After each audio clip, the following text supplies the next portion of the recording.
उद्धव ठाकरेंची मनोज जरांगेंशी चर्चा। उद्धव ठाकरेंनी फोनवरून जरांगेंसोबत चर्चा केली आहे। अंबादास दानवेंनी मनोज जरांगेंची भेट घेतली आहे।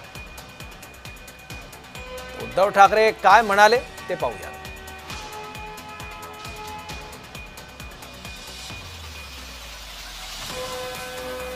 उद्धव ठाकरेंनी फोनवरून मनोज जरांगे पाटलांसोबत चर्चा केली। अंबादास दानवे जरांगे पाटलांच्या भेटीला गेले होते आणि या भेटीमध्ये जरांगेंसोबत उद्धव ठाकरेंचं बोलणं अंबादास दानवे यांनी करून दिलं।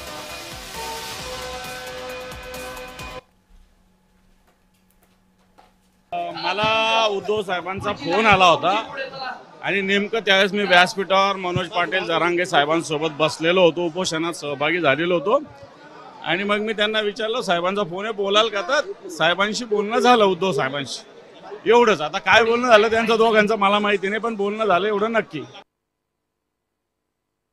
मी इथे एक मराठा म्हणून इथं आलेलो आहे।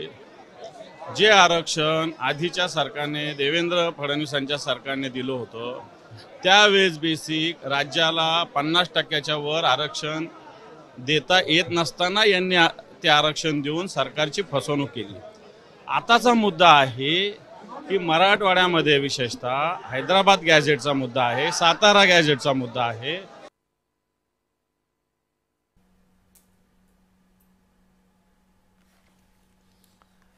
ठाकरे काय म्हणाले? तुमची काळजी घ्या, तुमचं स्वागत आहे मुंबईत।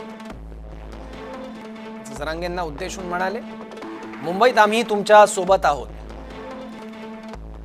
महाराष्ट्रही तुमच्या सोबत आहे। आम्हाला गरिबाच्या लेकराची जाण आहे। एवढा मोठा समाज आल्यामुळे आपुलकी वाटली। सरकारनं मराठा आरक्षणावर विचार केला पाहिजे। मराठा आरक्षणाचं यशस्वी ऑपरेशन होणार आहे।